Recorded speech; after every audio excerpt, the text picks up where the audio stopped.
नमस्कार, मी Rajratna Jondhale. Top news मराठीच्या 9च्या बातम्यांमध्ये आपलं स्वागत. 24 तास नाही तर फक्त एका तासात आपण देशभरातील दिवसभराच्या महत्त्वाच्या राजकीय, सामाजिक, क्राईम आणि मनोरंजनासह इतर घडामोडींचा वेगवान आढावा घेणार आहोत. Manikchand Oxyrich, proudly Indian. Shirur लोकसभेसाठी राष्ट्रवादी पक्षाकडून उमेदवार आयात केल्यास मला विचार करून निर्णय घ्यावा लागेल, असं सूचक इशारा माजी आमदार विलास लांडे यांनी दिलाय. आगामी लोकसभा निवडणुकीसाठी शिरूर मतदारसंघातून विलास लांडे राष्ट्रवादी पक्षाकडून इच्छुक आहेत. 2019 मध्ये त्यांना उमेदवारी नाकारून ऐनवेळी खासदार अमोल कोल्हे यांना उमेदवारी देण्यात आली होती. आगामी लोकसभा निवडणुकीसाठी पुन्हा मला उमेदवारी नाकारल्यास वेगळा निर्णय घ्यायला लागेल, असा इशारा विलास लांडे यांनी दिलाय. आता मी तर इच्छुक गेली 15 वर्ष इच्छुक आहे, 2009 सालापासून तर आजपर्यंत. पण काही गोष्टी त्या ठिकाणी नेत्यांच्या सांगण्यावरनं काही निर्णय घेण्याची सुद्धा त्या ठिकाणी त्यांची मान्यता त्या ठिकाणी घेत असतो.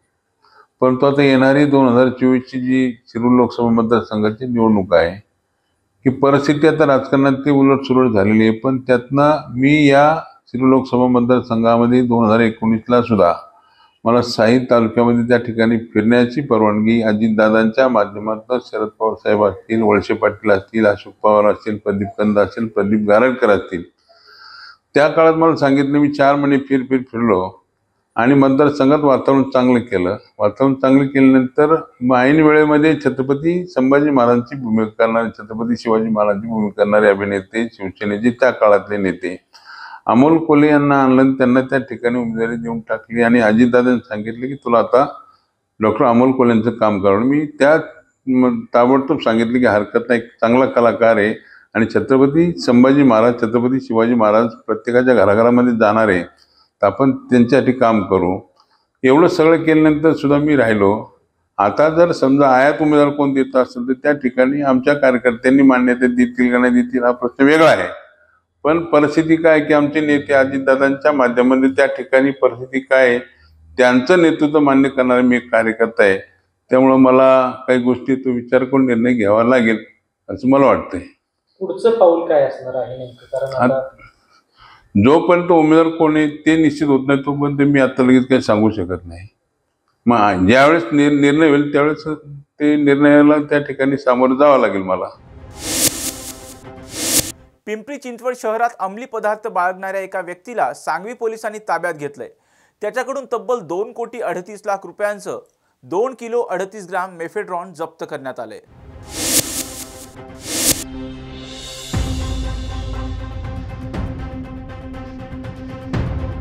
सांगवी पोलिसांनी रक्षक चौकातील पिंपळे निलख रस्त्यावर नमामी शंकर झा या व्यक्तीवर कारवाई करून हा ड्रग्जचा साठा जप्त केलाय. नमामी शंकर झा हा व्यक्ती हॉटेल अँड रेस्टॉरंट व्यावसायिक असल्याची प्राथमिक माहिती समोर येत आहे. नमामी शंकर झा याने हे ड्रग्ज कुठून आणलं आणि तो ड्रग्जचा पुरवठा कुठे करणार होता याचा तपास सध्या सांगवी पोलीस करत आहेत. आज रोजी 29/2/2024 रोजी सांगवी पोलीस स्टेशन येथील सहाय्यक पोलीस निरीक्षक नारायण पाटील त्यांच्यासोबत चालक पोलीस शिपाई शशिकांत कांबळे व विजय मोरे असे पेट्रोलिंग करत होते. त्यावेळी त्यांना रक्षक चौकाच्या पुढील बाजूस डीपी रोड पिंपळे निलख येथे साधारणतः पहाटे 4:30च्या दरम्यान एक पांढऱ्या रंगाची पिशवी असलेला एक व्यक्ती त्यांना दिसला. त्या व्यक्तीची हालचाल ही संशयास्पद होती. त्याच्यामुळे API नारायण पाटील यांनी सदर व्यक्तीस त्या ठिकाणी थांबवले. त्याच्या विचारपूस केली असता त्याच्याकडे एक पिशवी दिसली. सदर पिशवी संशयास्पद असल्याचे त्यांना वाटलं. त्या अनुषंगाने त्यांनी सदर व्यक्तीस विचारणा केली. सदर पिशवीत काय आहे तर त्यांनी अंमली पदार्थ असल्याबाबतचे सांगितलं. त्या अनुषंगाने येथील जे विजय मोरे आणि नारायण पाटील API यांनी सदर व्यक्तीची पंचांना बोलवलं आणि कायदेशीर त्याची झडती घेतली असता त्याच्यामध्ये एकूण वजन केलं असतं 2 किलो 38 ग्राम मेफेड्रॉन पदार्थ मिळून आला. त्याची एकूण किंमत ही 2,02,00,000 आहे. सदर व्यक्तीला या गुन्ह्यामध्ये अटक करण्यात आलेली असून पुढील तपास चालू आहे. सध्या पुणे ड्रग्ज प्रकरणामुळे चांगलंच चर्चेत आलंय. पिंपरी चिंचवड शहरातील सांगवी परिसरात 2,38,00,000 रुपयांच्या ड्रग्जसह एका तरुणाला काल सांगवी पोलिसांनी अटक केल्यानंतर याच प्रकरणात एका पोलीस अधिकाऱ्याचा सहभाग असल्याचं उघडकीस आलंय।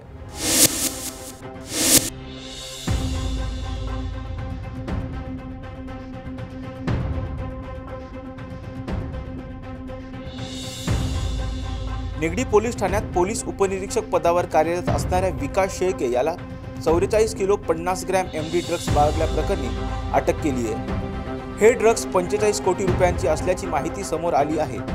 या पोलीस उपनिरीक्षकाचा यात सहभाग आढळल्यामुळे पिंपरी चिंचवड पोलीस आयुक्तालयात एकच खळबळ उडाली। बुलेटिनमध्ये घेऊयात एक छोटासा ब्रेक।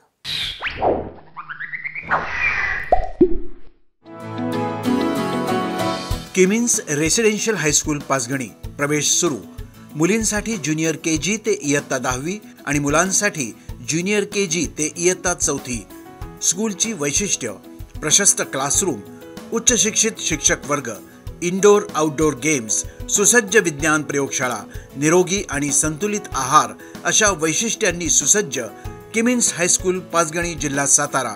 आजच प्रवेश घ्या आणि आपल्या पाल्याचं भविष्य घडवा। संपर्क 02168 240 324। ब्रेक नंतर आपल्या सर्वांचं पुन्हा एकदा स्वागत।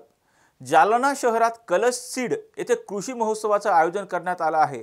या महोत्सवात शेतीविषयक अवजारं, औषध, बी बियाणं, महिला बचत गटाची उत्पादनं ठेवण्यात आली आहेत।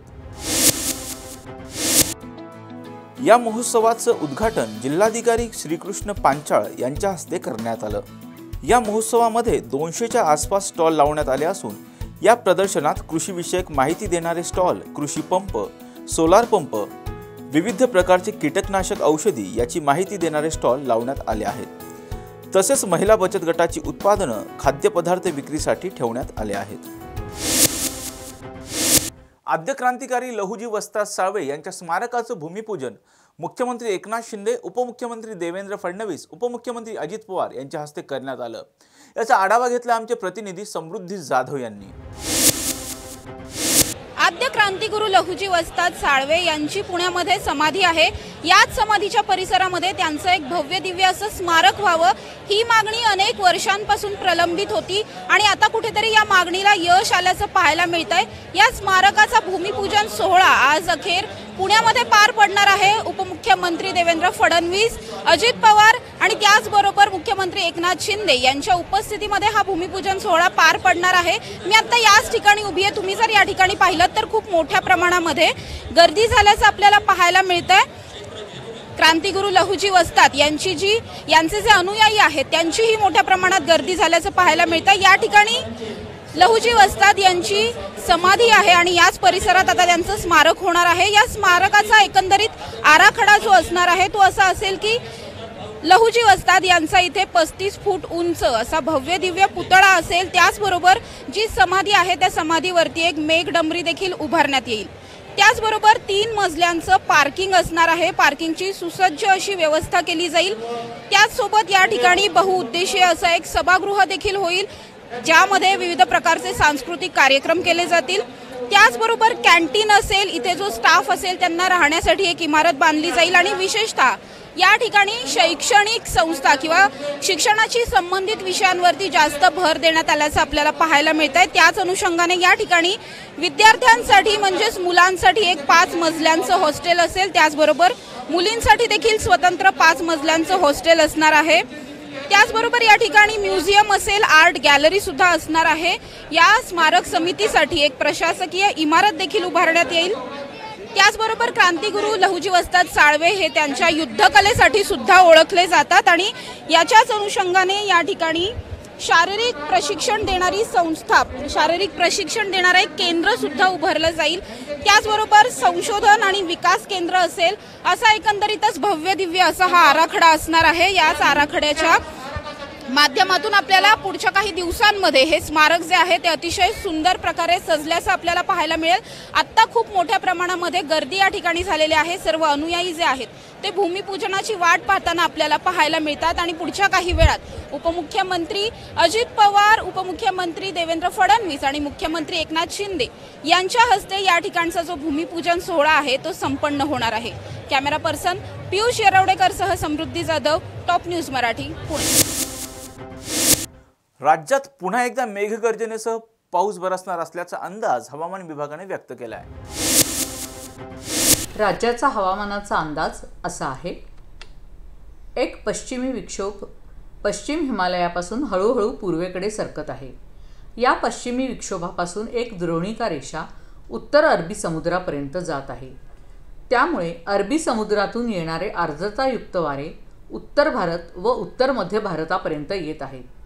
त्याचबरोबर बंगालच्या उपसागरावरून प्रतिचक्रीय साऊथ ईस्टर्ली वारे राज्यात येत आहेत। विशेषतः हे वारे साऊथ ईस्ट इंडियापर्यंत पोचत आहेत। त्यामुळे आज राज्यात कोकण, गोवा, मध्य महाराष्ट्र व मराठवाड्यात तुरळक ठिकाणी अतिहलक्या ते हलक्या स्वरूपाचा पावसाची शक्यता आहे। मध्य महाराष्ट्र व मराठवाड्यात विशेषतः धुळे, जळगाव, औरंगाबाद, जालना, परभणी, हिंगोली, नांदेड जिल्ह्यात मेघगर्जना व विजांच्या कडकडाटासह सोसाट्याचा वारा वाहण्याचीही शक्यता आहे। विदर्भात पुढील 48 तासात तुरळक ठिकाणी हलक्या पावसाची शक्यता आहे। आज अकोला, अमरावती, चंद्रपूर, गोंदिया, नागपूर येथे मेघगर्जना व विजांच्या कडकडाटासह सोसाट्याचे वारे वाहण्याचा अंदाज आहे। उद्यापासून राज्यात विदर्भ वगळता हवामान कोरडे राहील। 3 तारखेनंतर राज्याच्या उत्तर मध्य भागात किमान तापमानात घट होण्याची शक्यता आहे। पुणे आणि परिसराचा हवामानाचा अंदाज बघूया। आज आकाश अंशतः ढगाळ राहील व वेळोवेळी ढगाळ वातावरणात वाढ होण्याची शक्यता आहे। तुरळक ठिकाणी मेघगर्जना व विजांच्या कडकडाटासह अतिहलक्या ते हलक्या स्वरूपाच्या पावसाची शक्यता आहे। पुढील 48 तासात पहाटे हलके धुके पडण्याची शक्यता आहे। 3 तारखेला आकाश निरभ्र राहून वेळोवेळी आकाश अंशतः ढगाळ राहण्याची शक्यता आहे। 4 मार्च नंतर आकाश मुख्यतः निरभ्र राहण्याची शक्यता आहे। किमान तापमानात 3 मार्च नंतर अंदाजे 4 ते 5 डिग्रीने घट होण्याची शक्यता आहे। कमाल तापमानात फारसा बदल होणार नाही। आज बारामतीत विद्या प्रतिष्ठान बारामती या ठिकाणी नमो रोजगार या कार्यक्रमाचं आयोजन करण्यात आलं होतं। त्यावेळी मुख्यमंत्री एकनाथ शिंदे, उपमुख्यमंत्री देवेंद्र फडणवीस, उपमुख्यमंत्री अजित पवार यांच्यासह शरद पवार, सुप्रिया सुळे या देखील एकाच व्यासपीठावर उपस्थित होत्या। यांना आपण या ठिकाणी सदनिकेचे प्राथमिक स्वरूपात वाटप केलेले आहे। त्यानंतर पोलीस विभागात 4 चाकी आणि दुचाकी वाहनांचे प्रातिनिधिक स्वरूपात वाटप होत आहे। प्रेमदीन राजेश माने, पोलीस निरीक्षक, मोटार परिवहन विभाग, पुणे ग्रामीण यांना या ठिकाणी आपण देत आहोत। यानंतर संदेश रामभाऊ ओमासे, सहाय्यक पोलीस उपनिरीक्षक, पुणे ग्रामीण पोलीस उपमुख्यालय, बऱ्हाणपूर, बारामती पोलीस वसाहत, यासाठी त्यांनी 109 एकर जमीन संपादित करण्यासाठी प्रमुख पाठपुरावा केलेला आहे। संदेश रामभाऊ ओमासे यांचाही या ठिकाणी सन्मान होत आहे। यानंतर वन विभागामध्ये 59 वनरक्षक आणि 12 लेखापाल, 71 उमेदवारांनी चाचणीची निवड झालेली आहे। त्यामध्ये 3 प्रातिनिधिक स्वरूपामध्ये या ठिकाणी आपण नियुक्तीपत्र देत आहोत। सचिन बबन सोनवणे, पुणे वन विभाग, अहमदनगर, स्नेहल मधुकर मेहत्रे, पुणे वन विभाग, दौंड, संतोष आबासाहेब रणसिंग, पुणे वन विभाग, बीड या तिघांना नियुक्तीची पत्र माननीय मंत्री महोदयांच्या शुभ हस्ते या ठिकाणी आपण देत आहोत। सचिन बबन सोनवणे, पुणे वन विभाग या ठिकाणी नियुक्ती, अहमदनगरचे रहिवासी आहेत। त्यानंतर स्नेहल मधुकर मेहत्रे, पुणे वन विभाग या ठिकाणी नियुक्ती, दौंडच्या रहिवासी आहेत। संतोष आबासाहेब रणसिंग, पुणे वन विभाग, बीडच्या रहिवासी आहेत। यानंतर ज्यांनी या शासकीय इमारती पूर्ण करत असताना आपला त्या ठिकाणी योगदान दिलेलं, हातभार लावलेला आहे, त्या सर्वांचा आपण सन्मान करत आहोत। अधिकारी, वास्तुशास्त्रज्ञ आणि ठेकेदार अतुल चव्हाण, मुख्य अभियंता सार्वजनिक बांधकाम, प्रादेशिक विभाग, पुणे 1 माननीय मुख्यमंत्री साहेबांच्या शुभ हस्ते त्यांना संपादन करत आहोत। अतुल चव्हाण साहेब। त्यानंतर बप्पा बहिर साहेब, अधीक्षक अभियंता सार्वजनिक बांधकाम विभाग।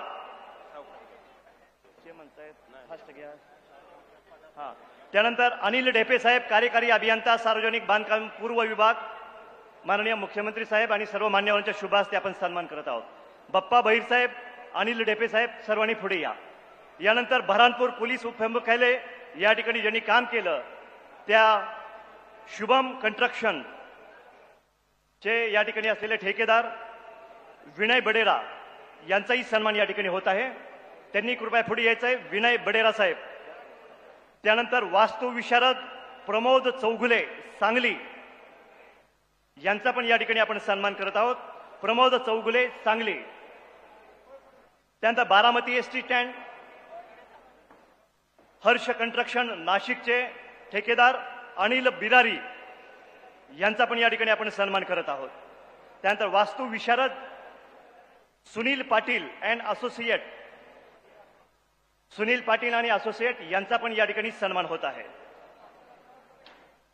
यानंतर अप्पर पोलीस अधीक्षक वाहतूक शाखा शहर पोलीस स्टेशन ही शासकीय इमारत बांधण्यासाठी ज्यांनी योगदान दिलं ते सौरभ कंस्ट्रक्शन चे संचालक ठेकेदार सचिन गांधी यांचा पण या ठिकाणी सन्मान होत आहे. यानंतर पोलीस हाऊसिंग कॉर्पोरेशन कडून जी कामे पूर्ण झालेली आहेत यामध्ये योगदान देणाऱ्या अधिकारी अलकनंदा माने अधीक्षक अभियंता पोलीस हाऊसिंग यांचा पण सन्मान या ठिकाणी होत आहे. त्यानंतर वालचनगर पोलीस स्टेशनची इमारत अधिकारी वसाहत आणि बारामती शहरामधली असलेली पोलीस वसाहत बांधण्यासाठी ज्यांनी सहकार्य केलं ज्यांनी योगदान दिलं SS सिव्हिल प्रोजेक्टचे संचालक अविनाश जगताप आणि श्रोत उद्धवरावजी गावडे यांचाही सन्मान या ठिकाणी होत आहे. यानंतर वास्तुशास्त्र विशारद स्कायलाईन आर्किटेक्टच्या लक्ष्मी गोवेकर यांचा पण या ठिकाणी सन्मान होत आहे. असा हा जो सोहळा आहे त्या संबंधीचे जे मंत्री आहेत मंगलप्रसाद लोढा या ठिकाणी उपस्थित असलेल्या डॉक्टर श्रीराम कोहरे खासदार सुफिया सुळे व्यासपीठाचे सगळे मान्यवर आणि उपस्थित सरकारी बंधुभगिनी माननीय मुख्यमंत्री आणि त्यांचे सगळे सहकारी आणि तुम्हा सगळ्यांचं विद्या प्रतिष्ठानच्या वतीने स्वागत करणं याचा मला मनापासून आनंद आहे. आज या प्रांगणामध्ये आपण आहात. ही संस्था 1971 साली स्थापन झाली आणि आज जवळपास 30,000पेक्षा अधिक विद्यार्थी या कॅम्पसमध्ये शिकतात.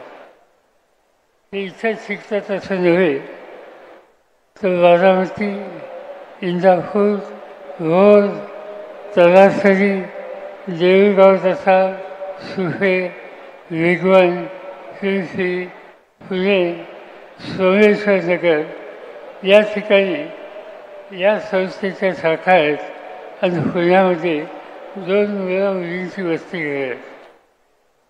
आजचा हा कार्यक्रम हा रोजगाराशी संबंधित आहे आणि राज्य सरकारला मुख्यमंत्र्यांना त्यांच्या सहकार्यांना धन्यवाद देऊ इच्छितो की नव्या पिढीला हाताला काम देण्याच्यासाठी रोजगार निर्माण करण्याची आज राष्ट्रीय गरज आहे आणि महाराष्ट्र सरकारने त्याच्यामध्ये लक्ष घातलं. नेमका हाच दृष्टिकोन आम्ही लोकांनी स्वीकारला आणि आज या संस्थेमध्ये आपण आहोत. या ठिकाणी मुलांना कॉलेजमधून बाहेर पडल्याच्या नंतर कुठंतरी नोकरीची संधी मिळेल यासाठी एक स्वतंत्र विभाग स्थापन केला. या गेल्या 5 वर्षामध्ये इथल्या इंजिनिअरिंग कॉलेजमधून जी मुलं बाहेर पडली त्या मुलांच्यापैकी 1500 मुलांना नोकऱ्या मिळाल्या. त्याशिवाय नॉन इंजिनिअरिंग हा ज्या महाविद्यालय आहेत त्यांचं जे प्लेसमेंट आहे गेल्या 3 वर्षामध्ये 1000 मुलींना इथल्या नोकऱ्या मिळू शकल्या. म्हणजे या 5 वर्षामध्ये इंजिनिअरिंग नॉन इंजिनिअरिंग या सेक्टरमध्ये 2500 मुलींना नोकरी मिळाली आणि त्याच्यामध्ये अतिशय चांगल्या संस्था आज आमच्या मदतीला आल्या. आज जर आपण बघितलं तर TCS, Infosys, Cognizant, Wipro, Capgemini, Larsen. आपल्या राज्याचे मुख्यमंत्री माननीय एकनाथराव शिंदे साहेब, उपमुख्यमंत्री माननीय देवेंद्र फडणवीसजी, मंत्रिमंडळातील आमचे सहकारी दिलीपराव वळसे पाटील, उदय सामंतजी, प्रभात लोढा, विधान परिषदेच्या उपसभापती नीलमताई गोरे, माननीय पवार साहेब, सुप्रिया सुळे, विधिमंडळातील माझे सहकारी दत्तात्रय भरणे, अनेक अधिकारी इथे उपस्थित आहेत, सर्व अधिकारी वर्ग, विविध राजकीय पक्षामध्ये काम करणारे उपस्थित असणारे सर्व सहकारी, बारामतीतील प्रतिष्ठित नागरिक, माझ्या पुणे विभागातून आलेले बाहेरनं सर्व विद्यार्थी विद्यार्थिनी, पत्रकार मित्र, बंधू भगिनींनो, माझ्या तरुण मित्रांनो, सुरुवातीलाच आपला सगळ्यांचा लोकप्रतिनिधी या नात्याने राज्याच्या मुख्यमंत्री पदाची जबाबदारी स्वीकारल्यानंतर पहिल्यांदाच एकनाथराव शिंदे बारामतीमध्ये येत आहेत. मी शिंदे साहेबांचं, देवेंद्रजींचं, दिलीपरावांचं, उदयजींचं, मंगलप्रसाद लोढाजींचं आणि नीलमताई गोरे या सर्व मान्यवरांचं बारामतीकरांच्या वतीनं मनापासून स्वागत करतो. थोडा उशीर झाला त्याबद्दल दिलगिरी व्यक्त करतो, कारण सकाळी एक महत्त्वाचा कार्यक्रम मुख्यमंत्र्यांना कोकणातला लागला, तो कार्यक्रम करून ते आपल्याकडे आलेले आहेत. आता ह्याच्यानंतर देखील छत्रपती संभाजी महाराजांचं वडू आणि तुळापूरला आपण स्मारक करतोय. त्याच्यानंतर लहुजी वस्ताद साळवेंचं एक स्मारक पुणे शहरामध्ये करतोय, त्याही कार्यक्रमाला जायचंय. मित्रांनो, सुरुवातीच्या काळामध्ये तुम्हाला सगळ्यांना प्रभात लोढांनी सांगितलं, खरं तर विभागीय स्तरावर नमो महारोजगार मेळावे हे महाराष्ट्राने प्रत्येक विभागामध्ये घ्यायचं ठरवलं. पहिलं राज्याची उपराजधानी असणारी नागपूरमध्ये घेतला. त्याला उदंड अशा प्रकारचा प्रतिसाद माझ्या तिथल्या मुलामुलींनी दिला. त्याच्यानंतर दुसरा मराठवाड्याला लातूरला झाला, तिथेही चांगला प्रतिसाद मिळाला. तिसरा उत्तर महाराष्ट्राचा अहमदनगरला घेतला, तोही पूर्णत्वाला गेला. आणि कोल्हापूर, सातारा, सोलापूर, पुणे या 5 जिल्ह्यांचा बारामतीमध्ये पश्चिम महाराष्ट्राचा आज मेळावा होतोय. आज आणि उद्या 2 दिवसाच्या करता हा आहे. नोंदणीकृत उद्योजक जवळपास 350 झालेले आहेत. अधिसूचित केलेली रिक्त पदं 55,000 आहेत. उमेदवारी नोंदणी 33,000 झालेली आहे. मित्रांनो, आम्हाला माहिती आहे, आम्ही अनेक वर्ष राजकीय जीवनामध्ये काम करतो. सगळ्यांना नोकऱ्या मिळणं थोडंसं अडचणीचं ठरतं, परंतु अशा प्रकारचे कार्यक्रम सातत्याने घ्यायचे, मुलांना मुलींना तयार करायचं. मध्ये राज्याच्या मुख्यमंत्र्यांनी, उपमुख्यमंत्र्यांनी आम्ही एक जर्मनच्या बरोबर करार केलेला आहे. जर्मनला 5 लाख मुलं मुली लागत आहेत. त्यांची अट एवढीच आहे, जर्मन भाषा आली पाहिजे आणि त्यांचे ITIचे जे कोर्सेस आहेत ते त्याच्यामध्ये आले पाहिजे. मित्रांनो, आपल्या भागामध्ये नाही, परंतु राज्यात, देशात, परदेशामध्ये मोठ्या प्रमाणावर रोजगार उपलब्ध आहे. फक्त आपण त्या संधीचं सोनं केलं पाहिजे. आज इथं मगाशी लोढा साहेबांनी सांगितलं, मी आपल्याला पण सांगू इच्छितो, माझं त्यांचं बोलणं झालं. अभ्यासक्रम, mechano is housekeeping, front office सेवा, इमारत देखभाल, फलोत्पादन आणि लँडस्केप संप्रेषण कौशल्य आणि इमारत देखभाल प्रयोगशाळा, असे 5 कोर्सेस ते आपल्या कृषीमूल शिक्षण संस्था ITI आपलं मोरगाव बारामती रोडला आहे, तिथं काही कोर्सेस देऊ इच्छित आहेत. आणि माळेगावचा ITI, तिथं काही कोर्सेस आपण देतोय. साधारण मुलांनो मुलींनो 15 ते 30 दिवसाचे कोर्सेस आहेत. आणि ते कोर्सेस तुम्ही चांगले केले तर एक 30ची बॅच बाहेर पडणार आहे. यामध्ये अनेकांना स्वतःच्या हाताला काम त्या बाबतीमध्ये उपलब्ध होणार आहे. ते आपल्या सरकारची भूमिका आहे आणि त्या पद्धतीने सरकार काम करत आहे. आज अनेक वेगवेगळी बारामतीमध्ये झालेली कामं त्याची उद्घाटन स्वतः राज्याच्या प्रमुखांनी मुख्यमंत्र्यांनी केली. माझी मनापासूनची इच्छा होती. आमचे सहकारी सन्माननीय दिलीप वळसे पाटीलजी, उदय सामंतजी ज्यांनी हा मेळावा या ठिकाणी आयोजित केला, ते मंगलप्रभात लोढाजी, आमच्या या कार्यक्रमामध्ये मंचावर उपस्थित असलेला खासदार सुप्रियाताई सुळे, दत्ता मामा भरणे, सुनेत्राताई पवार, विजय बापू शिवतरे, श्री पलकुंडवार, श्री सुहास दिवसे, श्री सुनील फुलारी, श्रीमती निधी चौधरी, श्री राजेश देशमुख, श्री माधव कुसेकर, श्री पंकज देशमुख, मंचावरील सर्व मान्यवर आणि उपस्थित सर्व भगिनी आणि बंधूंनो, नमो महारोजगार मेळावा हा उद्योगांना या ठिकाणी बोलवून तरुणाच्या हाताला काम देण्याचा एक उपक्रम आहे. पण गेले 2-3 दिवस हा मेळावा घोषित झाल्यापासनं माध्यमांना एक उद्योग मिळाला आहे आणि माध्यमांचे प्रतिनिधी कामाला लागले आहेत. त्यामुळे त्यांचे मी आभार मानतो की आमच्या या मेळाव्याला त्यांनी प्रचंड प्रसिद्धी गेल्या 2-3 दिवसात या ठिकाणी मिळवून दिली आणि हा मंच या गोष्टीचा साक्षीदार आहे की एखादं चांगलं काम जर करायचं असेल तर महाराष्ट्रामध्ये ही राजकीय संस्कृती आहे की आम्ही सगळे मिळून चांगली कामं करू शकतो. आणि म्हणूनच आज हा महारोजगार मेळावा या ठिकाणी होतोय आणि निश्चितपणे 55,000 पदं अधिसूचित या ठिकाणी करण्यात आली आहेत. याचा अर्थ काय आहे तर एकीकडे मोठ्या प्रमाणात उद्योगांना मानव संसाधनाची आवश्यकता आहे. आपण जर विद्यार्थ्यांना किंवा ग्रॅज्युएट्सला किंवा तरुणाईला विचारलं तुमची अडचण काय आहे तर ते सातत्याने सांगतात आमची अडचण आहे की आम्हाला रोजगार हवा आहे. एकीकडे रोजगार आहे, दुसरीकडे रोजगार घेणारे आहेत, पण या दोघांना एकत्रित आणणारं कोणीतरी आवश्यक होतं. आणि या ठिकाणी पश्चिम महाराष्ट्रामध्ये माननीय अजितदादा पवार यांनी पुढाकार घेऊन हा नमो महारोजगार मेळावा आयोजित केला आणि त्यामुळे आज या सगळ्या आमच्या तरुणाईला मोठ्या प्रमाणात या ठिकाणी संधी मिळणार आहे. खरं म्हणजे आम्ही जे राजकारणात काम करणारे लोक आहोत, आम्ही सगळे कंत्राटी कामगार आहोत. आम्हाला दर 5 वर्षांना आपला कंत्राट जो आहे तो त्या ठिकाणी रिन्यू करावा लागतो. चांगलं काम केलं तर आमचा कंत्राट रिन्यू होतो, चांगलं काम नाही केलं तर लोक आम्हाला घरी बसवतात.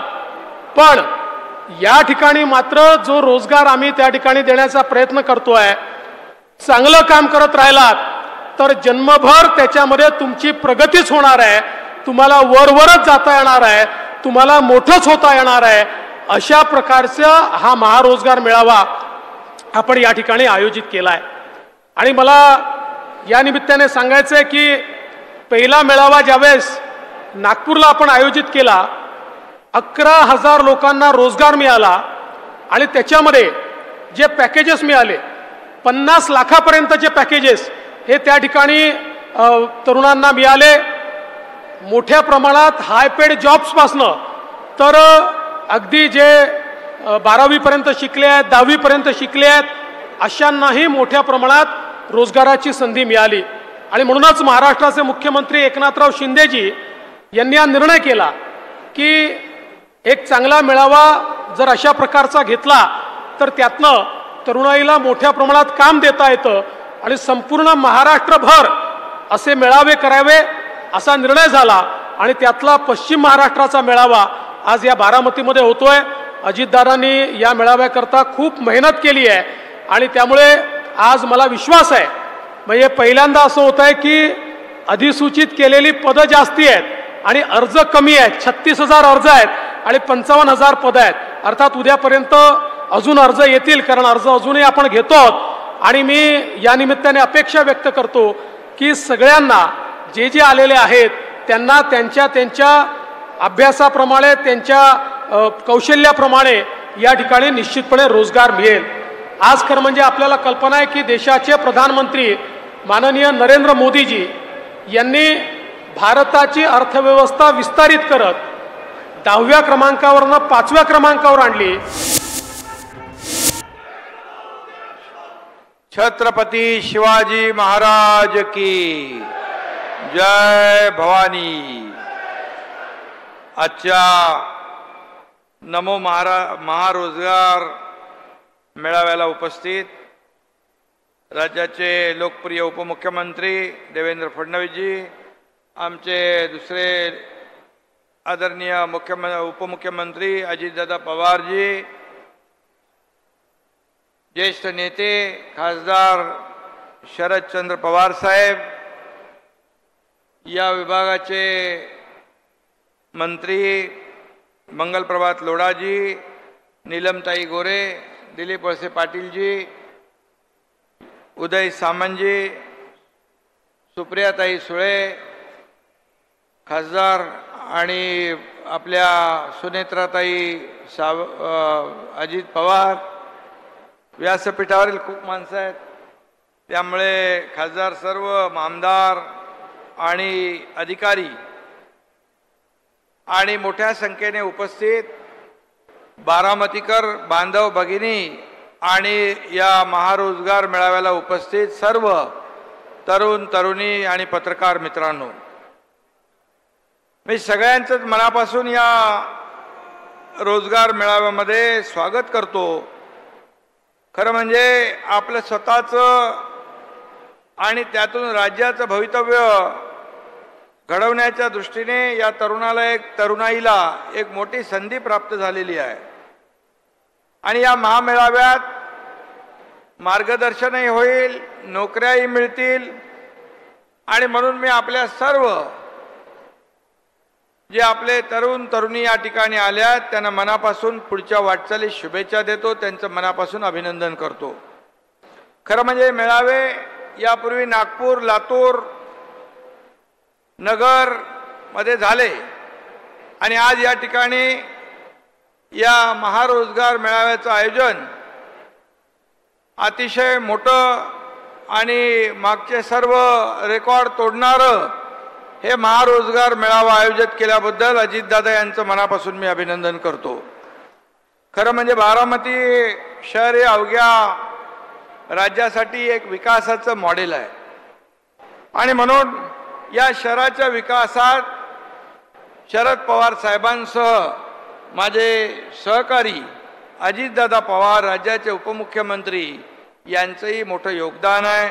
आणि म्हणून या ठिकाणी आज ज्या इमारती उभ्या राहिलेल्या आहेत, या इमारती आपण प्रत्यक्ष जाऊन त्याचं उद्घाटन करावं अशा प्रकारच्या होत्या. आणि म्हणून एक क्वालिटी काम कसं असावं या दृष्टीने या पोलिसांच्या पुणे ग्रामीण पोलीस उपमुख्यालय, अपर पोलीस अधीक्षक कार्यालय बारामती, पोलिसांची निवासस्थानं आणि पुणे ग्रामीण पोलिसांना 39 वाहनं आणि बारामतीचं बस स्थानक, हे सगळं याच्यामध्ये घेतलेलं आहे. आणि त्याच्यामध्ये कुठेही क्वालिटीचं कॉम्प्रोमाइज केलेलं नाही. आणि म्हणून नेहमी जेव्हा एखादा प्रकल्प आम्ही हातात घेऊ इच्छितो त्यावेळेस अजितदादांचं नेमके कटाक्ष असतो, हे काम वेळेत झालं पाहिजे, हे वेळेत संपलं पाहिजे आणि क्वालिटीचं झालं पाहिजे. आणि आज या पोलिसांच्या इमारती ज्या आहेत अतिशय मॉडेल आणि क्वालिटीच्या इमारती झालेल्या आहेत. खरं म्हणजे मगाशी देवेंद्रजी त्यांना म्हणाले की हे काम जे आहे पोलिसांच्या इमारतींचं आपल्या मदतीने आपण करू. खऱ्या अर्थाने पोलीस हा ऊन पाऊस वारा याच्यामध्ये रस्त्यावर असतो, सण वार उत्सव असले तरी रस्त्यावर असतो, आंदोलनं असली रस्त्यावर असतो, कोविड होता तेव्हाही रस्त्यावर होता. आणि म्हणून या पोलिसांची कार्यालयं, पोलिसांची घरं अतिशय उत्तम असली पाहिजेत, कारण कायदा सुव्यवस्था राखण्याचं मोठं काम हे पोलीस करत असतात. आणि म्हणून त्यांच्याकडून चांगल्या कामाची आपण अपेक्षा करू, तर त्यांना देखील सोयीसुविधा आपण चांगल्या दिल्या पाहिजे. आणि त्या आज या ठिकाणी बारामतीमध्ये दिलेले आपण पाहतोय. आणि म्हणून मी सगळ्यांचं मनापासून अभिनंदन करतो. खरं म्हणजे आज आपण इथे बस स्थानकाचं देखील लोकार्पण केलंय. बस स्थानकं देखील आम्ही सगळीच राज्यातली बस स्पोर्ट सारखी अतिशय सुसज्ज सर्व प्रवाशांना सोयी सुविधांनी युक्त अशा प्रकारची देण्याचा आमचा प्रयत्न आहे. आणि त्यामध्ये बारामतीमध्ये एक पहिलं मॉडेल बसस्थानक होतंय, याबद्दल देखील मी अजितदादांचं मनापासून अभिनंदन करतो, त्यांना धन्यवाद देतो. एक चांगली सुरुवात आपण या ठिकाणी केलेली आहे.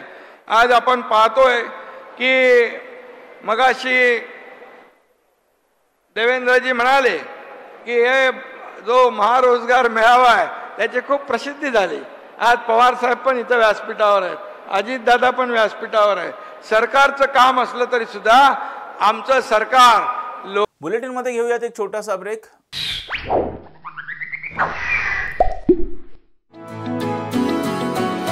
किमिन्स रेसिडेन्शियल हायस्कूल पाचगणी प्रवेश सुरू.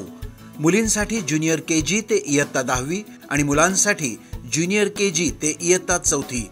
स्कूलची वैशिष्ट्य: प्रशस्त क्लासरूम, उच्च शिक्षित शिक्षक वर्ग, इंडोर आउटडोर गेम्स, सुसज्ज विज्ञान प्रयोगशाळा, निरोगी आणि संतुलित आहार अशा वैशिष्ट्यांनी सुसज्ज किमिन्स हायस्कूल पाचगणी, जिल्हा सातारा. आजच प्रवेश घ्या आणि आपल्या पाल्याचं भविष्य घडवा. संपर्क 02168 240 324. ब्रेकनंतर आपल्या सर्वांचं पुन्हा एकदा स्वागत.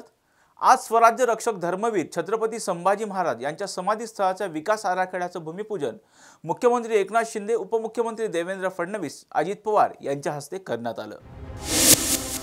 आणि आपण 397 कोटीचा विकास आराखडा मंजूर केला. त्याच्यामध्ये 158 कोटी रुपये विकास कामांच्यासाठी खर्च करणार आहोत आपण. त्याच्यामध्ये आपली जी नदी जाते तिथं रिव्हर फ्रंट डेव्हलपमेंट करणारे, गॅलरी करणारे, कार्यालय करणारे, उत्तम अशा प्रकारचं छत्रपती संभाजी महाराजांचं संग्रहालय करणारे, पार्किंगची व्यवस्था करण्याच्या करता वाहनतळ, स्वच्छतागृह, प्रवेशद्वार अशा सगळ्या गोष्टी आपण करतोय. आणि वडूच्या इथं आपल्याकडे 2 एकर जागा आहे, परंतु 78 साली राज्य सरकारची जागा केईएम हॉस्पिटलला दिलेली आहे. स्थानिक लोकांना पण आठवत असेल. आता तिथं फार काही चालत नाही. जागा देताना एक क्लॉज घातलेला आहे की ज्यावेळेस राज्य सरकारला ती जागा लागेल त्यावेळेस राज्य सरकारला परत करायची. आणि त्याच्यामुळं राज्य सरकारने ठरवलंय केईएमला सांगून ती 2 एकर जागा घ्यायची आणि 4 एकर जागेत 110 कोटी रुपये मंजूर करून आपण तिथं मंदिर, पार्किंग, संग्रहालय, स्मारकाचं प्रवेशद्वार अशा प्रकारच्या सर्व सुविधा तिथं देण्याचं आपलं काम आहे. हे सगळं एवढं सगळं चांगलं करायचंय. मला आमच्या तुळापूरच्या सरपंच सौभाग्यवती गुंफाताई इंगळे आणि वरुड बुद्रुकच्या सरपंच अंजलीताई शिवले यांच्या सगळ्या पंच कमिटीला विनंती करायची, स्थानिकांना विनंती करायची की बाबांनो, आपला सगळ्यांचा अतिशय हा महत्वाचा प्रश्न अनेक दिवस प्रलंबित होता. आम्ही हा कडेला नेत असताना अनेक त्याच्यामध्ये स्पर्धा लावल्या. एकूण 6 स्पर्धकांमध्ये 3 वास्तुशास्त्राची निवड आपण केली, शास्त्रज्ञांची, आणि त्याच्यातून आपण हे सगळं पूर्णत्वाला नेतोय. हे सगळं करत असताना काम पण कॉन्ट्रॅक्टर वगैरे सगळं ठरलेलं आहे. 30 महिन्यामध्ये काम पुरं करून द्यायचं त्यांनी मान्य केलेलं आहे. या सगळ्या भागामध्ये आता आशिया खंडात 1 नंबरची चाकण औद्योगिक वसाहत बनवण्याचा राज्य सरकारचा प्रयत्न आहे. त्याचाही फायदा आपल्याला सगळ्यांना झाल्याशिवाय राहणार नाही. रोजगार निर्मितीच्या करता देखील महारोजगार, नमो महारोजगार मेळावे हे देखील राज्य सरकार घेत आहे. आजच मुख्यमंत्र्यांनी एक मोठा तिथं मेळावा हा बारामतीला मुख्यमंत्री महोदय करून आलेले आहेत. अशा पद्धतीनं हे सगळं काम आपलं चाललेलं आहे. इथून गेल्यानंतर लघुजी वस्ताद साळवे यांचंही स्मारक आम्ही पुण्यामध्ये करतोय. शेवटी जे आपले आदर्श आहेत, जे आपले महापुरुष होऊन गेले, पुढे इतिहासामध्ये नवीन पिढीला देखील त्यांचा इतिहास कळायला पाहिजे. त्यांचं शौर्य काय पद्धतीचं होतं ते समजलं पाहिजे. आणि म्हणूनच या सगळ्या गोष्टीचा विचार आपण करतोय. आज येथे तुळापूरमध्ये स्वराज्य रक्षक छत्रपती संभाजी महाराज यांच्या समाधीस्थळ स्मारकाच्या विकास कामाचं भूमिपूजन होत असताना आपण सगळ्यांनी संभाजी महाराजांच्या आचार विचारांची जपणूक करण्यासाठी इथं आपण हे स्मारक बनवतोय. आपल्या सगळ्यांना कायम हे स्मारक ऊर्जा देत राहील अशा प्रकारचा विश्वास पण मी व्यक्त करतो. इथं वडू आणि तुळापूरमध्ये आपले छत्रपती संभाजीराजांची आपल्या प्राणाचं बलिदान त्यांनी दिलं नाही, तर येणाऱ्या अनेक पिढ्यासाठी स्वराज्य रक्षणासाठी प्राणांची आहुती देण्याचा आदर्श त्यांनी निर्माण केला. संभाजी महाराजांनी औरंगजेबाशी जो लढा दिला त्यानं केवळ आपलं स्वराज्यच नाही तर त्यावेळेस अवघ्या भारतात त्यांची प्रेरणा घेतली होती गेली. महाराष्ट्राचे आराध्य दैवत छत्रपती शिवाजी महाराजांचा विचार छत्रपती संभाजी महाराज यांनी पुढे नेण्याचं काम केलं. संभाजी महाराजांच्या जन्मानंतर अतिशय अल्प काळात त्यांच्या मातोश्री महाराणी सईबाई या गेल्या या दुःखाची कल्पनाही करता येत नाही. परंतु सईबाईंच्या पश्चात शिवराय आणि मा जिजाऊंनी त्यांना हिमतीनं उभं करण्याचं काम त्या काळामध्ये केलं. स्वराज्याच्या या युवराजामध्ये त्यांनी स्वराज्य स्थापनेचा विचार पेरला. राजमाता जिजाऊंनी त्यांच्या जडणघडणीमध्ये विशेष लक्ष दिलेलं इतिहासामध्ये नोंद आहे. छत्रपती संभाजीराजांनी त्यांच्या शिक्षणाकडे देखील लक्ष दिलं. संभाजी महाराजांना सुसंस्कृत फारसी भाषेचा गाढा अभ्यास होता. त्यांनी बुधभूषण, नायिकाभेद, सात शतक, नखशिक असे ग्रंथ देखील लिहिले. वेळ मिळेल तसं छत्रपती शिवाजी महाराजांनी छोट्या छत्रपती संभाजीराजांना लष्करी विद्या शिकवण्याचं काम केलं. ते अनेकदा त्यांना वेगवेगळ्या स्वारीबरोबर स्वतःबरोबर नेत होते. ही त्यांच्यात महाराजांनी केलेली लढाऊ विचारांची पेरणी होती. लहान वयातच छत्रपती संभाजी महाराजांना औरंगजेबाच्या भेटीसाठी देखील सोबतीला महाराज घेऊन गेलेले होते. ते का घेऊन गेले असतील तर छोट्या शंभूराजांना पुढच्या काळात स्वराज्य रक्षणाकरता निर्भीड बनण्याच्या करता त्या दृष्टीने शिवरायांनी केलेली ती पायाभरणी होती. या सर्वांपासून युवराज संभाजीराजांनी प्रेरणा घेतली. शिवाजी महाराजांचा प्रतिनिधी म्हणून संभाजीराजांकडे मुघलांकडे मनसबदार व्हावं लागलं. त्यावेळेस छत्रपती शिवाजी महाराजांचा करारी स्वाभिमानी बाणाही संभाजीराजांनी अनुभवला. अशा कितीतरी गोष्टी ज्या इतिहासामध्ये घडल्यात त्या तुम्हाला सांगता येईल. या कामाचा पाठपुरावा केला ते आपले सन्माननीय अजितदादा पवार, आमचे सहकारी दिलीपराव वळसे पाटील, खासदार अमोल कोल्हेजी, माजी खासदार शिवाजीराव आढळराव पाटीलजी, या ठिकाणी उपस्थित राहुलदादा कुल, महेशदादा लांडगे, अशोकराव पवार, प्रदीपजी कंद, श्री पलकुंडवारजी, श्री दिवसेजी, श्री राजेश देशमुखजी, श्री राजेश पवारजी, बापू पठारेजी, सर्वच मंचावरील मान्यवर आणि उपस्थित सर्व माझ्या भगिनी आणि बंधूंनो, खरं म्हणजे आज हा अत्यंत आमच्या सर्वांकरता आनंदाचा दिवस आहे की ज्यांच्या वीरतेने, ज्यांच्या बलिदानाने आमच्या महाराष्ट्रामध्ये, मराठी मातीमध्ये आणि तमाम भारतामध्ये राहणाऱ्या सर्व धर्मप्रेमी लोकांमध्ये एक अशी जागृती तयार झाली की ज्या जागृतीने मुघलांना सळोके पळो करून सोडलं. असे धर्मवीर छत्रपती संभाजी महाराज यांच्या बलिदानस्थळी, समाधीस्थळीला आज या ठिकाणी एक भव्य अशा प्रकारचं स्वरूप देण्याकरता भूमिपूजन आत्ताच आपण पार पाडलेलं आहे. आणि मला विश्वास आहे की जे काम या ठिकाणी उभं होणार आहे ते निश्चितपणे जोपर्यंत चंद्र आणि सूर्य आहे तोपर्यंत छत्रपती शिवाजी महाराज आणि छत्रपती संभाजी महाराज आम्हाला प्रेरणाच देत राहतील, हा विश्वास मला या निमित्ताने आहे. खरं म्हणजे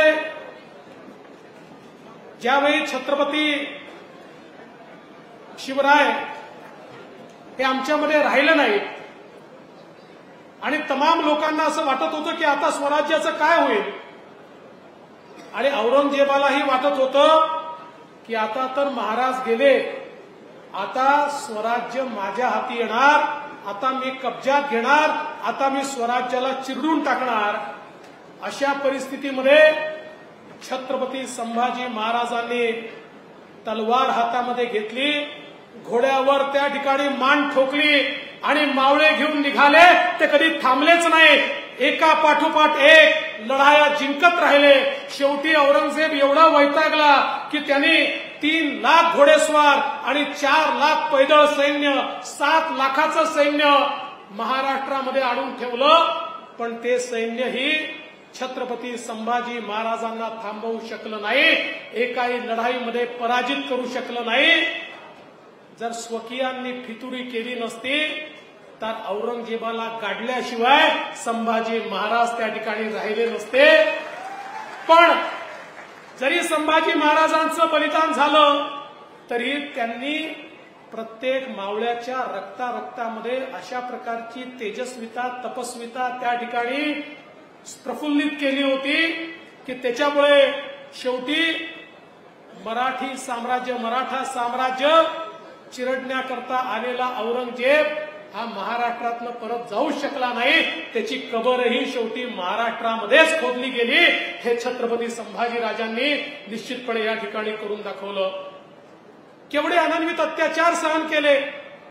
छत्रपती शिवरायांनी आपल्या मावळ्यांना एकच शिकवलं होतं की या ठिकाणी मुघलांचं साम्राज्य किती मोठं असेल, त्यांचं सैन्य किती मोठं असेल, त्यांच्याकडे अफगाणिस्तान, अझरबैजान, उझबेकिस्तान या सगळ्या भागातले मोठे मोठे सेनापती असतील, पण हे सगळे वेतनाकरता लढतात. तुम्ही वेतनाकरता लढत नाही, तुम्ही मला राजा बनवण्याकरता लढत नाही, तुम्ही देव, देश आणि धर्माकरता लढता. त्यामुळे तुमची लढाई ही वेतनाकरता नाही, ही विचारांकरता लढाई आहे. आणि म्हणूनच हे जे मावळे होते, हे मावळे त्या ठिकाणी लढत असताना एवढ्या मोठ्या बलाढ्य अशा मुघलांना त्या ठिकाणी धाराशाही करायचे.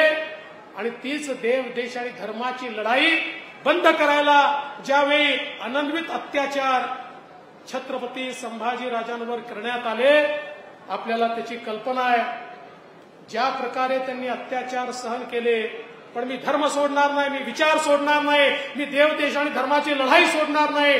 तो काळ आठवून बघा, ज्या काळामध्ये अनेक देशातले राजा आणि राजवाडे हे मुघलांना शरण जात होते, मंडलिक जात होते. अशा काळामध्ये छत्रपती संभाजीराजांनी अनन्वित अत्याचार सहन केले. त्यांच्या शरीराची खांडोळी झाली, पण त्यांनी या ठिकाणी आपला विचार सोडला नाही. आणि म्हणूनच आमच्याकरता छत्रपती शिवाजी महाराज असतील किंवा छत्रपती संभाजी महाराज असतील, हे आमच्या देवाप्रमाणे आहेत, ईश्वराप्रमाणे आहेत. त्यांना जोपर्यंत चंद्र आणि सूर्य आहे त्यांचं पूजन हे आम्ही कधी या ठिकाणी सोडणार नाही. आणि एक अतिशय असामान्य प्रतिभेचं व्यक्तिमत्व त्यांचं होतं. त्यांच्यामध्ये धैर्य होतं, शौर्य होतं, अनेक भाषांवर त्यांचं प्रभुत्व होतं. ते संस्कृत पंडित होते. धर्म आणि संस्कृतीबद्दल प्रचंड अभिमान त्यांना होता. दादांनी सांगितलं, त्यांनी लिहिलेली पुस्तकं ही प्रकांड पंडितांना देखील लाजवतील, इतकी जबरदस्त अशा प्रकारचं ज्ञान सांगणारी पुस्तकं ही त्यांनी लिहिलं. त्या ठिकाणी व्यासंगी म्हणून आपण त्यांच्याकडे पाहू शकतो.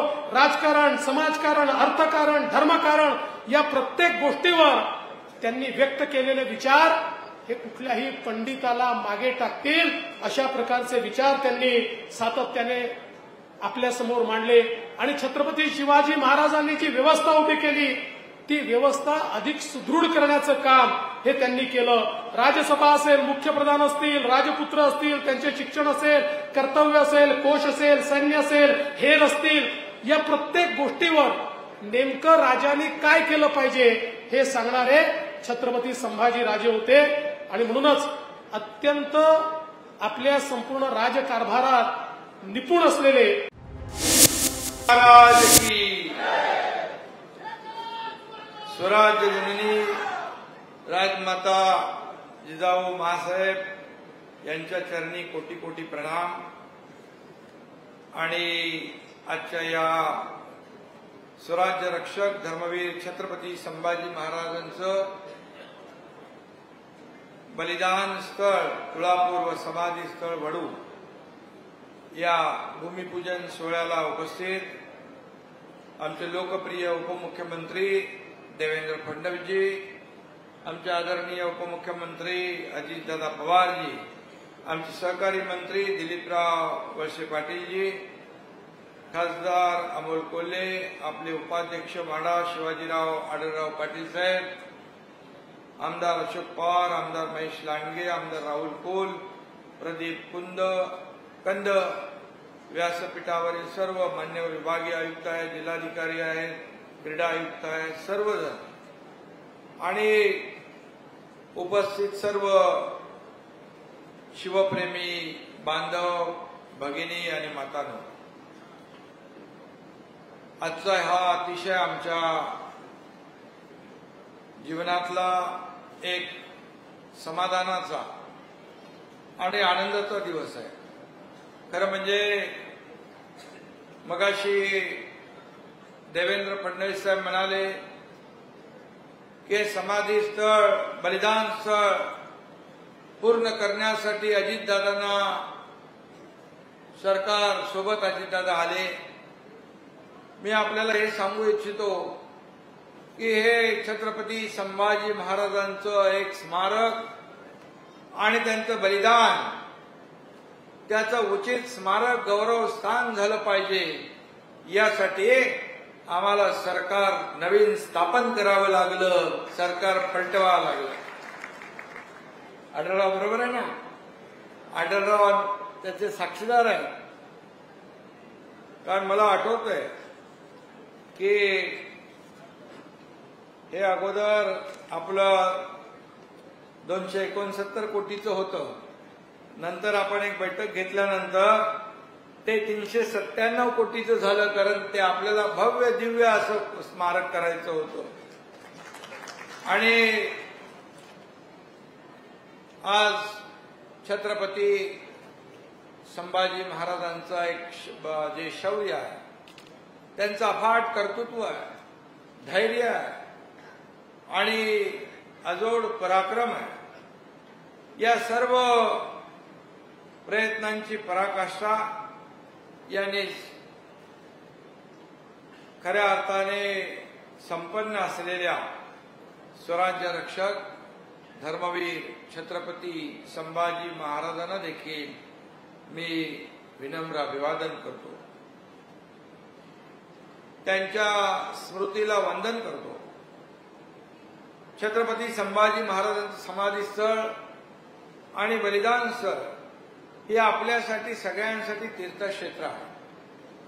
हे एक आदराची स्थान आहे आणि पुढील अनेक पिढ्यांपर्यंत छत्रपती संभाजी महाराजांची कीर्ती आणि पराक्रम लोकांना, नवीन पिढीला प्रेरणा आणि ऊर्जा देणारा ठरावा, यासाठी आपण जेवढे प्रयत्न करू तेवढे थोडेच आहे. आणि म्हणून त्यांचं बलिदान स्थळ आणि समाधी स्थळ हे दोन्ही स्थळं महाराजांच्या लौकिकाला साजेशी आपल्याला केली पाहिजे आणि त्याचा विकास झाला पाहिजे, हे सरकारची भूमिका आहे. खरं म्हणजे छत्रपती शिवाजी महाराजांचा आदर्श डोळ्यासमोर ठेवून आम्ही राज्यकारभार करतोय आणि खऱ्या अर्थाने आज छत्रपती संभाजी महाराजांच्या या स्मारकाचं भूमिपूजन करण्याचं भाग्य मी मगाशी म्हटल्याप्रमाणे आम्हाला लाभलं. त्याचे साक्षीदार तुम्ही आहात, आपण सगळे भाग्यवान आहोत. खरं म्हणजे आज जो काही विकास आराखडा राबवला जाणार आहे, त्यातून छत्रपती शिवाजी महाराजांच्या पराक्रमाची गाथा जी आहे युगानुयुगे जागवली जाणार आहे. छत्रपती शिवाजी महाराज हे महाराष्ट्राचं दैवत होतं, तर छत्रपती संभाजी महाराज त्या दैवताची सावली आहे असं म्हटलं तर वावगं ठरणार नाही.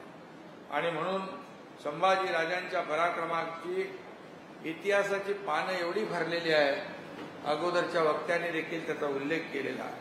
छत्रपतींनी स्थापन केलेल्या हिंदवी स्वराज्याच्या रक्षणासाठी मोगल बादशाह, सिद्धी, पोर्तुगीज या सर्व शत्रूंशी आमरण, कठोर संघर्ष छत्रपती संभाजी महाराजांनी केला.